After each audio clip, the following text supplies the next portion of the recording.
Bonjour Jean-François Gomez, nous sommes à Moscou, au stade Loujniki, à la veille de la grande finale de la Coupe du Monde entre la France et la Croatie. Les conférences de presse d'Hugo Lloris et Didier Deschamps viennent de se terminer.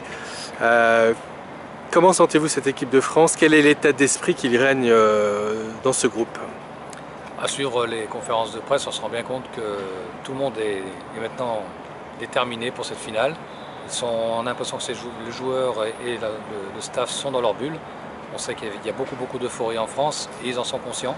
Mais pour eux, aujourd'hui, c'est quelque chose qu'ils doivent vivre entre eux. C'est une finale. Ils ont l'expérience de la finale perdue il y a 2 ans à l'Euro 2016, en tout cas pour beaucoup d'entre eux. Et ils savent que les erreurs peut-être à ne pas reproduire, peut-être dans la préparation du match. Donc on peut estimer qu'ils sont vraiment aujourd'hui dans un autre état d'esprit.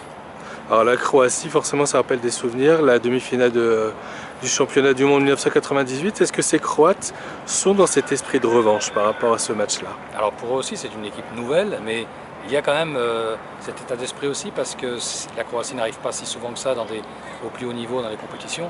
Donc là c'est leur première finale. On sait que c'est vraiment aujourd'hui un événement considérable en Croatie.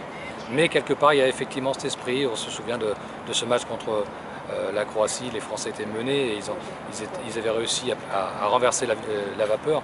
Et donc on pense quand même que les Croates ont aujourd'hui envie de donner la monnaie de leur pièce aux Français. Alors cette équipe de France justement a trouvé une stabilité au niveau de son 11 de départ. Est-ce qu'on doit s'attendre à des surprises ou est-ce que Didier Deschamps va faire confiance aux mêmes hommes? Alors sincèrement, s'il n'y a pas de joueurs blessés ou petits soucis musculaires ou quoi que ce soit, ça sera la même équipe. On ne voit pas pourquoi il changerait maintenant, alors que c'est une équipe qui a donné satisfaction contre la Belgique notamment. Donc on peut penser que c'est la même équipe qui va démarrer bien sûr. Merci beaucoup. Bonne finale.